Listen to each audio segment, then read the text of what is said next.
Hello to all. मेरा ये particular video उन बच्चों के लिए है जो इस वक्त क्लास 8th या 9th में हैं।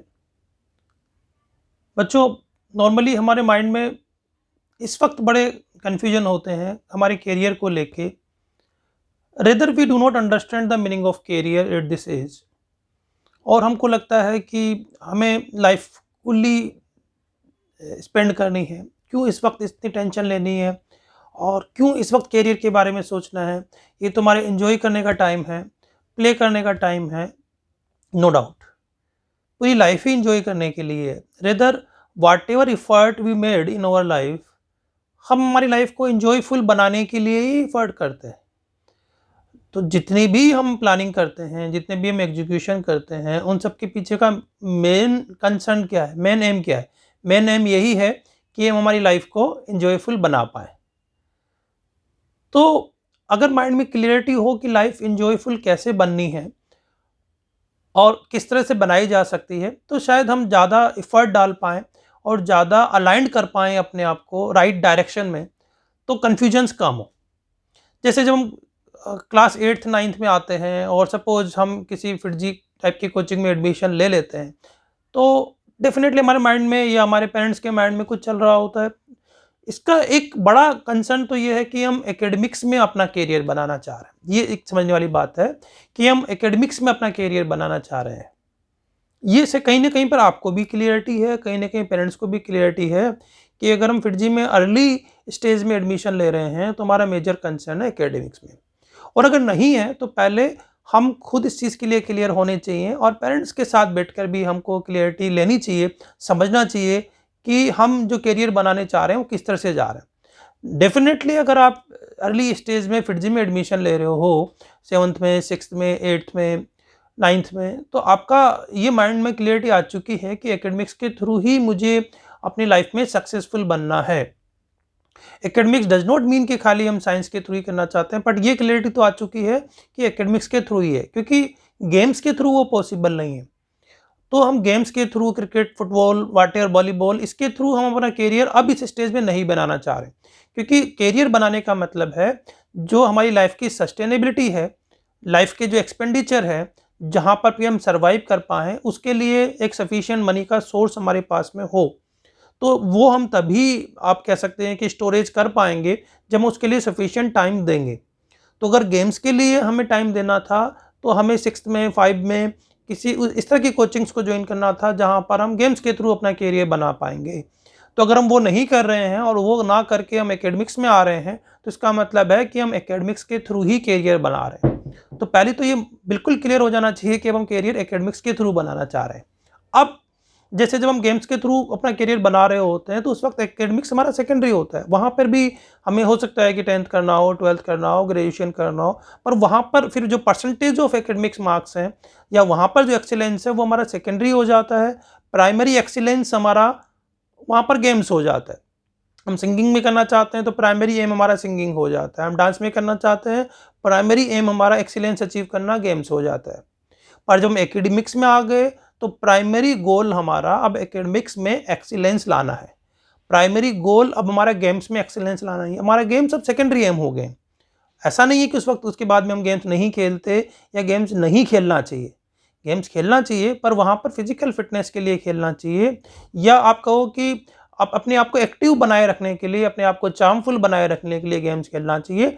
तो उन गेम्स के लिए फिर जो लिमिटेड टाइम है वो हमको डिफाइन करने चाहिए अगर हम एकेडमिक्स में अपना करियर बनाना चाह रहे हैं तो। दूसरा, हम जब ये हमारे फ्रेंड्स के साथ डिस्कशन करते हैं कि अभी क्यों इतना प्रेशर लेना है, अभी कूल है, अभी हम फ्रेंड्स के साथ में टाइम स्पेंड करें, पढ़े नहीं, टीवी में टाइम स्पेंड करें और दूसरी तरह की बुक्स में अपना टाइम स्पेंड करें, तो वहाँ पर हम अनसर्टेनिटी अपने लाइफ के लिए क्रिएट कर रहे हैं और एक स्यूडो लाइफ में अपना टाइम खर्च कर रहे हैं। देखिए, थ्रिलिंग सस्पेंस मूवी में हमको अच्छा लगता है। जब हम कोई मूवी देख रहे होते हैं तो हमें definitely thrilling movie, suspense movie बहुत अच्छी लगती है, पर बैक ऑफ द माइंड हमको पता है कि वो मूवी है। बैक ऑफ द माइंड पता है कि वो सब एक्टिंग कर रहे हैं। आप सोचिए एक बार कि अगर वही थ्रिलिंग और वही सस्पेंस आपकी लाइफ में आ जाए, आप अपनी फैमिली के साथ में, अपने पेरेंट्स के साथ में कार पे ड्राइव करके जा रहे हो और पीछे से आपका कार का कोई पीछा करना स्टार्ट कर दे, आप नाइट में कहीं पे जा रहे हो और आपके गर्दन पे कोई चाकू रख दे, आप सोचिए वो थ्रिलिंग, वो सस्पेंस आपको कैसा लगेगा। आप महीनों तक जो है ना उस थ्रिलिंग से बाहर नहीं निकल पाओगे, उस शौक से बाहर नहीं निकल पाओगे। तो रिमेंबर, जो रियल लाइफ का थ्रिलिंग और सस्पेंस है वो हम टॉलरेट नहीं कर पाएंगे। तो यू हैव टू अंडरस्टैंड कि हम जो सस्पेंस हमारी लाइफ में क्रिएट कर देते हैं अनजाने अनजाने, वो फ्यूचर में जाके हम सोचते हैं कि नहीं हम बाद में अचीव कर लेंगे, पर अनसर्टेनिटी के थ्रू जो बाद में अचीव करेंगे, क्या हम उस तरह की लाइफ को लिए सस्टेन कर पाएंगे? क्या उतना प्रेशर फ्यूचर में हम हैंडल कर पाएंगे? क्या उतनी टेंशन हम सर्वाइव कर पाएंगे? तो वो प्रेशर, वो टेंशन जो हम फ्यूचर में डालना चाहते हैं, remember, total number of work आप मान लीजिए उतना ही रहने वाला है। अगर जितना आप फ्यूचर में उसको पोस्टपोन करोगे उतनी ही टेंशन और प्रेशर ज़्यादा होगी, उस वक्त आप बाकी कुछ नहीं कर पाओगे, और हो सकता है कि टेंशन और फ्यूचर प्रेशर में आप अपना आउटपुट उतना अच्छा ना दे पाओ। उसको अगर आप 4 ईयर में, 5 ईयर में, 6 ईयर में डिवाइड करोगे तो आप गेम भी कर पाओगे, आप अपने आप को हेल्दी भी रख पाओगे, प्लानिंग भी अच्छी कर पाओगे, और अपना माइंड सेट भी अच्छा रखोगे, अपना आईक्यू भी अच्छा रखोगे। तो अगर हम एक 4 ईयर 5 ईयर की प्लानिंग के साथ चलेंगे, we will be able to do all the things. पर हम उसको अगर पोस्टपोन करते रहेंगे और सोचेंगे कि अभी मेरे लिए वो टाइम नहीं आया, मेरे लिए वो टाइम फ्यूचर में आया गया, जब आएगा तो मैं देख लूँगा, तो उसके कॉन्सिक्वेंसेज भी आपको फिर जो है ना रियलाइजेशन करने चाहिए कि उसके फिर कॉन्सिक्वेंसेज क्या होंगे। रिमेंबर, कोई भी जब बड़ा टारगेट है वो हम एक दिन में अचीव नहीं कर सकते, या उस बड़े टारगेट को अचीव करने के लिए हमारे इफ़र्ट्स कितने हैं, हमारी इंटेंसिटी कितनी है, हम कितने कैपेबल उसके लिए बन गए हैं, इसको भी जज करने के लिए हमें टाइम चाहिए। हमें लगता है कि हमारे पास अर्ली स्टेज में प्रेशर आ रहा है, नहीं, हमारे पास अर्ली स्टेज में अपॉर्चुनिटीज़ आ रही हैं। ये समझने के लिए कि फ्यूचर में आने वाले बड़े टारगेट के लिए हम कैसे सस्टेन करेंगे, वो ट्रेनिंग हमें शुरू से ही मिल रही है, स्लो मैनर में मिल रही है। तो अगर हम उस चीज़ को समझ पाएंगे तो डेफिनेटली बड़े टारगेट को अचीव करते वक्त हमें वो प्रेशर आएगा ही नहीं, हमें वो टेंशन आएगी नहीं। तो अगर हम 9th क्लास के जो टारगेट्स हैं उसको समझें और उनको अचीव करने की कोशिश करें, तो we are not achieving that target only, rather we are giving training to our self to achieve bigger target in life in class 10th 11th 12th। तो यहाँ पर जो टारगेट्स हैं उनको हम सीरियसली लें। दूसरा क्या है कि कई बार हमें बहुत सारे टारगेट्स जो हैं डिफरेंट इन्वायरमेंट से, स्कूल्स में या मार्केटिंग के थ्रू दूसरे लोगों से मिल जाते हैं, हम ये भी कर लें, हम वो भी कर लें। तो हमें एक चैनलाइज होकर फोकस करना भी ज़रूरी होता है कि हम किन टारगेट को अचीव करेंगे, किन टारगेट को अचीव नहीं करेंगे। ऐसे टारगेट जो हमें लाइफ में डायरेक्ट हमारे करियर को बेनिफिट दे रहे हैं, हम पहले उन्हीं को टारगेट करेंगे। और ऐसा कोई भी टारगेट जो हमको डिस्ट्रैक्ट कर रहा है इनके लिए, या हमारी चांसेस 1% भी कम कर रहा है, ऐसे टारगेट्स को हम अपने साइड में रख देंगे, उनको अचीव करने की कोशिश नहीं करेंगे।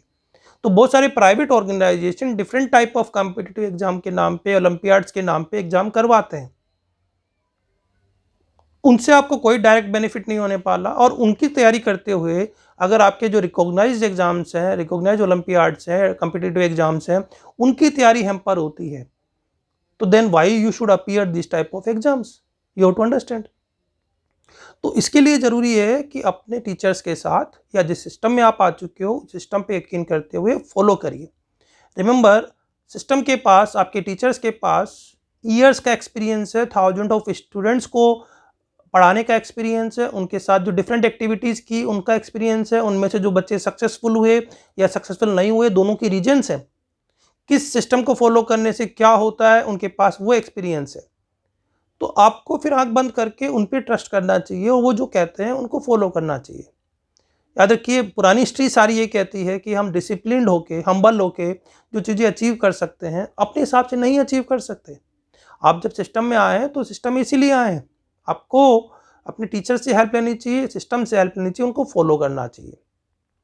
तो जैसे 9th क्लास में जो भी टारगेट्स आप बनाते हो, अभी दिल्ली स्टेट के लिए MBPP एग्ज़ाम है, यानी कोई MBPP एग्ज़ाम आसान, डिफ़िकल्ट, बहुत सारे इश्यूज़ हो सकते हैं कि मैं क्यों करूं, या मतलब मेरे बस की नहीं है, ये है वो है।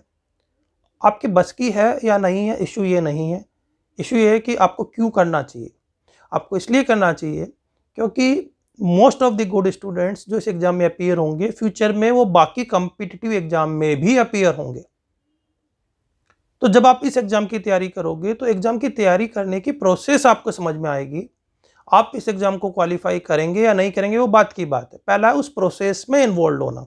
तो प्रोसेस में इन्वॉल्व होना आपको आएगा। जब प्रोसेस में आप इन्वॉल्व होगे तो फिर आपको ये समझ में आएगा कि एग्जाम की तैयारी कैसे की जाती है। अब आप उसके लिए किसी और एग्जाम पे घुसने की जरूरत ही क्या है, जब आपके सामने सीधा सीधा एक कम्पिटिटिव एग्जाम है जो गवर्नमेंट ही कंडक्ट करा रही है, तो वो बेस्ट है ना आपके लिए। उस एग्जाम की तैयारी करो। और अभी तो ये बात है कि जो एमबीपीपी का टोटल पैटर्न है वो एनटीएससी का ही पैटर्न है। तो क्लास 10th में जब आप एनटीएससी की तैयारी करोगे तो वो आप कह सकते हो रिफ्लेक्शन एमबीपीपी का ही होगा, बस उसमें 9th और 10th दोनों का सिलेबस होगा। तो एमबीपीपी का जो टोटल पैटर्न है वो एनटीएससी का पैटर्न है। तो एमबीपीपी की तैयारी आपको एनटीएससी के लिए प्रिपेयर करा रही है। अब एनटीएससी की तैयारी क्यों करनी चाहिए, बात की बात है। पहले एमबीपीपी में जब तैयारी करोगे तो प्रोसेस समझ में आएगी। अगर आप क्वालिफाई कर गए तो एक बेसिक लेवल का कॉन्फिडेंस आ गया। तो सी आपकी कैपेबिलिटीज जज कैसे होती है, देखिए अगर कोई इंटरनेशनल लेवल पे कोई प्लेयर है तो सीधा ही ऐसा थोड़ी होता है कि वो ट्रेनिंग कैंप से सीधा ही इंटरनेशनल लेवल पे पहुंच जाएगा। ठीक है नहीं, वो स्कूल लेवल पे खेलेगा, इंटर स्कूल खेलेगा, फिर डिस्ट्रिक्ट लेवल पे खेलेगा, फिर स्टेट लेवल पे खेलेगा, फिर नेशनल लेवल पे खेलेगा, फिर आईपीएल खेलेगा। ठीक है नहीं, उसके बाद में चांसेस बनेंगे कि वो इंटरनेशनल लेवल पे जाएगा ना। तो वो इतनी प्रोसेस से गो थ्रू ही करोगे तो कैसे होगा। तो सेम बात यही है, अगर आप एक स्टेट लेवल के एग्जाम में अच्छा करोगे, अच्छा कर पाए तो बहुत अच्छी बात है, आपको एक कॉन्फिडेंस आएगा। अच्छा नहीं भी कर पाए तभी आपको ये समझ में आएगा कि प्रोसेस में इन्वॉल्व कैसे हुआ जाता है। पर तैयारी करते वक्त सही प्रोसेस भी फॉलो करनी चाहिए, कि ऐसा ना हो कि अगर हमारे पास और चांसेस है, देखो कई बार क्या होता है हमें हमारी कैपेबिलिटीज पता ही नहीं होती है। हो सकता है कि आपकी कैपेबिलिटीज एमबीपीपी के साथ साथ और भी कई एग्जाम की क्वालिफाई करने की हो और वो सारे एग्जाम साथ साथ चल रहे हो, लेकिन वो एग्जाम अगेन आई रिपीट, वो एग्जाम जो रिकॉग्नाइज्ड हो, वो एग्जाम जो आपको डायरेक्ट फायदा दे रहे हो। लाइक सपोज एनएससीजेएस है, जो आप फाइनली आईजेएसओ का सर्टिफिकेट आपको मिलता है, इसमें मेडल मिलता है आईजेएसओ का। ये एग्जाम बड़ा प्रेस्टिजियस एग्जाम है, बट वो कैपेबिलिटीज आप में है या नहीं है उसको जज आपके टीचर्स करेंगे, आपकी प्रिपरेशन करेगी। तो वो आप अपने टीचर्स पर छोड़िए, फिर उनको फॉलो करिए। आपका काम है फॉलो करना, आपका काम अपना माइंड लगाना नहीं है। I observe in many cases student अपना माइंड लगाते हैं और साथ साथ पेरेंट्स भी अपना माइंड इस प्रोसेस में लगाते हैं कि पढ़ाएं कैसे। अब सोचिए अगर आप कोचिंग में बच्चों को इन्वॉल्व करके और फिर भी आपको आप ये माइंड लगा रहे हो कि बच्चों को कैसे पढ़ाएं, तो आप अपना एक तो टाइम भी डिवोट कर रहे हो और साथ साथ में हो सकता है कि आपका एक्सपीरियंस अब उतना वर्थी ना हो, क्योंकि आपके पास हो सकता है कि कुछ नॉलेज हो, कुछ जानकारी हो, पर सिस्टम में तो ये काम हमेशा से ही हो रहा है। तो वहाँ का जो नॉलेज और वहाँ की जो इन्फॉर्मेशन होंगी और वहाँ की जो एक्सपर्टीज होंगी वो ज़्यादा होंगी। तो अपने आप करने की बजाय वहाँ पर उस सिस्टम को फॉलो करना चाहिए, क्योंकि they will be able to guide you कि राइट पाथ क्या है, कितना करने से क्या होने वाला है। तो कई बार हम वो चीज़ नहीं करते हैं। तो अर्ली स्टेज में इन कन्फ्यूजन्स को दूर करिए, अपने एकेडमिक्स को फॉलो करिए और मान लीजिए कि एकेडमिक्स के थ्रू करियर बनाना है। और जब इन एग्जाम की तैयारी करेंगे 10th तक आते आते हमारे माइंड में अपने आप ही क्लियरिटी हो जाएगी कि मुझे साइंस के थ्रू करियर बनाना है या साइंस के थ्रू करियर नहीं बनाना। क्योंकि इस प्रोसेस में इन्वॉल्व होने से एक बात तो पक्की है कि आपको जब आप बेसिक्स ऑफ साइंस करेंगे, आप सपोज साइंस का बहुत ज़्यादा एक्सपोजर चाहिए, आईजेएसओ तक की तैयारी करेंगे या नहीं करेंगे, एमबीपी की और एनटीएससी की तैयारी भी करेंगे, तो बेसिकली साइंस के एग्जाम से, तो इन एग्जाम की तैयारी से ही आपको मालूम चल जाएगा कि साइंस में आपका इंक्लिनेशन कितना है। 8th क्लास में कैसे मालूम चलेगा या 10th के मार्क्स से कैसे मालूम चलेगा। तो इन एग्जाम्स को सीरियसली अगर आप लेंगे तो आपका इंक्लिनेशन तो अपने आप ही मालूम चल जाएगा। तो कन्फ्यूजन अपने आप ही दूर हो जाएंगे कि मुझे साइंस के थ्रू करियर बनाना है कि नहीं बनाना, फिर मेडिकल के थ्रू बनाना है या आईटी के थ्रू बनाना है। ये अपने सेल्फ डिसीजन हो सकते हैं, इंजीनियर बनना है, डॉक्टर बनना है, क्या बनना है, ये हो सकता है। लेकिन एकेडमिक्स में और साइंस के थ्रू बनाना है, ये तो उस प्रोसेस के थ्रू गो थ्रू करके ही आपको मालूम चलेगा ना। तो डू नॉट बी कंफ्यूज्ड और इसको फ्यूचर में मत डालिए, take it seriously. I am not saying कि आप खेलिए मत, आई एम नॉट सेइंग कि आप एंजॉय मत करिए, बट अपने टाइम को मैनेज करना सीखिए। जितना टाइम अभी आप पढ़ने में स्पेंड कर रहे हैं उससे आप अगर 20% टाइम इंक्रीज कर पाएँ, अगर आप 4 to 5 आवर्स डेली स्टडी में दे पाएँ तो आपके पास बहुत सारा वैसे भी टाइम है आप उसको बाकी चीज़ों में देने के लिए। अगर आपके टारगेट्स बड़े हैं, आईजेएस को क्वालिफाई करना और 6, 7 या 8 आवर्स पढ़ना पड़ रहा है, लेकिन क्या और कैसे पढ़ना है रिमेंबर, मतलब ये अपने आप करोगे तो हो सकता है कि आपके लिए ज़्यादा डिफ़िकल्टी हो उन चीज़ों को अचीव करने के लिए। सिस्टम फॉलो करेंगे तो ज़्यादा आसान होगा। तो मेक योर डिसीजंस क्लेवरली। अब सोचिए कि जो लोग आपको गाइड कर सकते हैं उनकी हेल्प लेना आपको आए, उनको फॉलो करना आए, डिसिप्लिन बनना आए, हम्बल बनना आए। अगर ये सब आएगा तो डेफिनेटली आपको ज़्यादा लाइफ में एंजॉयमेंट मिलेगा, अपने टारगेट ज़्यादा जल्दी अचीव करोगे और सक्सेसफुल ज़्यादा अच्छा बनोगे। Best of luck.